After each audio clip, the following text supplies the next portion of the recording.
ఆర్యవైశ్యుల అభివృద్ధికి కూటమి ప్రభుత్వం పెద్దపీట వేస్తోందని కాకినాడ సిటీ ఎమ్మెల్యే వనమడి కొండబాబు అన్నారు. కాకినాడ నగరంలో ఓ ప్రైవేట్ హోటల్లో ఆంధ్రప్రదేశ్ ఆర్యవైశ్య మహాసభ కాకినాడ మరియు కోనసీమ జిల్లాల నూతన కార్యవర్గ ప్రమాణ స్వీకార మహోత్సవం ఘనంగా జరిగింది. ఈ కార్యక్రమానికి ముఖ్య అతిథిగా కాకినాడ సిటీ ఎమ్మెల్యే వనమడి కొండబాబు పాల్గొన్నారు.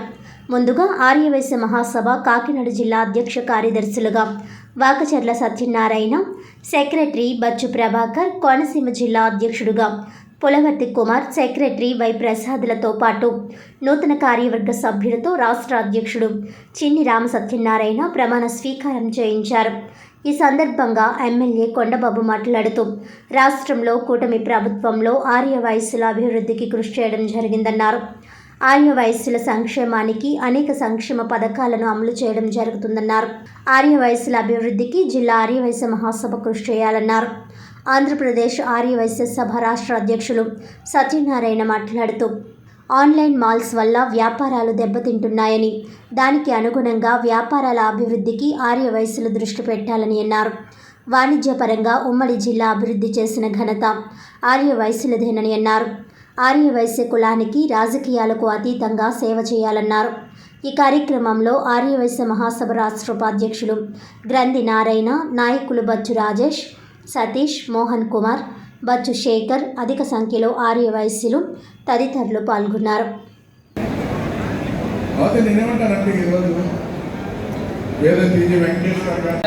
మహాసభ ప్రభుత్వం వారు విభజించే ప్రకారం రాష్ట్రాలు నియోజకవర్గాలుగా విభజించడం జరిగింది గత ప్రభుత్వం. అదే ప్రకారంగా మేము అన్ని జిల్లాలు కూడా అధ్యక్ష కార్యదర్శులు అందరూ కూడా నియమించడం జరిగింది. ప్రమాణ స్వీకారం జరిగింది. ఇవాళ కాకినాడ, కోనసీమ జిల్లా జరిగింది. అలాగే అతి త్వరలో మన తూర్పుగోదావరి జిల్లా అది కూడా ప్రమాణ స్వీకారం నెలాఖరులో జరుగుతుందని మీరు తెలియపరుస్తున్నారు. అందరూ సహకరిస్తున్నారు కాబట్టి ఆర్యవైశ్య మహాసభను ముందుకు తీసుకెళ్లాలని కోరుతున్నాను. అలాగే విజయవాడ బిల్డింగ్ వచ్చేటప్పటికి పనులు మొదలెట్టాం. ఆర్యవైశ్య మహాసభ బిల్డింగ్ అతి త్వరలో పనులు ప్రారంభించి దాన్ని కట్టడం జరుగుతుంది అని కూడా మీ అందరికీ తెలియపరచడం జరిగింది. ఈ విషయం ఇంతటితో మాకు 27 జిల్లాలకి ఒక అల్లూరు సీతారామరాజు జిల్లా ఒకటే ఉంది. అది కూడా అతి త్వరలో ప్రమాణ స్వీకారం చేసేద్దాం. కావున ఆర్యవైశ్యులందరూ కూడా సహకరించి గ్రామ స్థాయి, మండల స్థాయి, జిల్లా స్థాయి, రాష్ట్ర స్థాయిలో ఉన్న సంఘం ఏదంటే ఆర్యవైశ్య సంఘం. కావున అందరూ కూడా ప్రతి ఒక్కరికి సహకరించి ఆర్యవైశ్య మహాసభను ముందుకు నడపాలని కోరుకుంటూ సెలవు తీసుకుంటాం. ఈ రాష్ట్రంలో అన్ని వర్గాల ప్రజలు కూడా వాళ్ళు రాష్ట్రం కూడా అన్ని కులాలు కూడా కార్యవర్గం ఏర్పాటు చేసుకుని సమావేశాలు పెట్టుకుని కమిటీలు ప్రకటిస్తూ ఉంటారు. ప్రకటించినప్పుడు చెప్తారు మనం అంతా కూడా మనకు ఎలా ఉండాలి, ఎలా చేయాలి, సేవా కార్యక్రమాలు చేయాలి, మనలో పేదవాళ్ళకి సాయం చేయాలి, అదే ప్రభుత్వ పరంగా ఏమైనా ఉంటే పనిచేయించుకోవాలి, ఇలా చెప్తారు. చాలా సభలకు వెళ్తూ ఉంటాం మనం.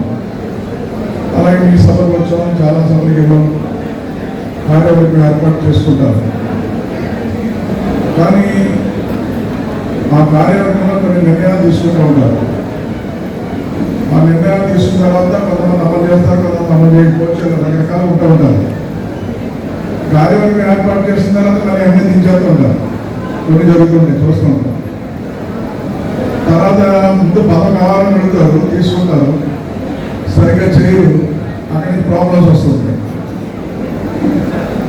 తర్వాత కొన్ని నిర్ణయాలు తీసుకున్నారు సభలో, ఆ నిర్ణయాలు అమలు చేయడంలో కొన్ని ప్రాబ్లమ్స్ వస్తుంటాయి.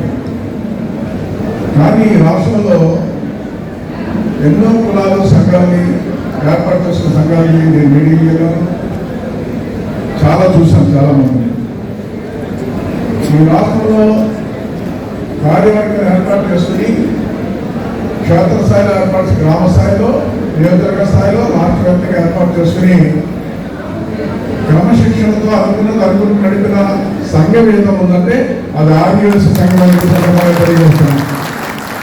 అదేవిధంగా 55 అడుగుల విగ్రహం ట్రాన్స్లేషన్ పెట్టాలని ఒక గుర్తుకు తీసుకురావడం జరుగుతుంది. అదేవిధంగా చూసుకున్నట్లయితే ఈరోజు చాలా కోరికలు కోరారు కదా. ఈరోజు ఈ రాష్ట్రంలో చూసుకున్నట్లయితే ఎక్కడైనా ప్రతి నియోజకవర్గం మా నియోజకవర్గం అయితే ఏదైనా పేదవాళ్ళకి సాయం చేయాలంటే చాలామంది ఉంటారు ఇక్కడ. నేనే చిన్న ఒక పెద్దలు కానీ చిన్నది కానీ ఏదైనా నాకు కింద స్థాయిలో ఒక పేదవాడికి సాయం చేయాలని ఎవరైనా కోరుతారంటే వైఎస్ఆర్ నేను కోరుకుంటాను, వాళ్ళే చేస్తారని సందర్భంగా తెలియజేస్తున్నాను. ఎంతో భారతి గారు, బాలం బాలకృష్ణ గారు, అలా చాలామంది ఉన్నారు. ఈరోజు ఏదైనా పేదవాడికి ఇలా చేయండి అంటే వెంటనే చేసి సాయం చేసే సందర్భంలో అలా చాలామంది ఉన్నారు. నాకు తెలిసింది ఇక్కడ ఈ మధ్యకాలం మన శేఖర్ కూడా వచ్చాడు. అంటే చాలామంది తెలుసుకొని ఉన్నారు. వీళ్ళందరూ పార్టీ పరంగా పనిచేస్తూ పేదవాడికి ఇలా సాయం వచ్చిందంటే చేయండి అంటే చేసే సందర్భాలు మనలో చేస్తున్న విధానాన్ని మీకు చెప్పవలసి వచ్చిందని కూడా సందర్భాలు తెలియజేస్తాను. అదే మీలాంటి వాళ్ళందరూ కూడా అందరికీ సాయం చేస్తారు. ఆ సాయం చేస్తూ ఈరోజు మీలోనే ఇంకా చిన్నవాళ్ళకి మీరు మాట్లాడుతున్నారు. మీలో చిన్నవాళ్ళు కదా, మీలో బాగా పెద్దవాళ్ళు ఈ రాష్ట్రంలో ఎవరు ఉన్నారంటే వ్యాపారస్తులు కానీ అందరూ వయసు ఉన్నారని కూడా సందర్భంగా తెలియజేస్తున్నాం.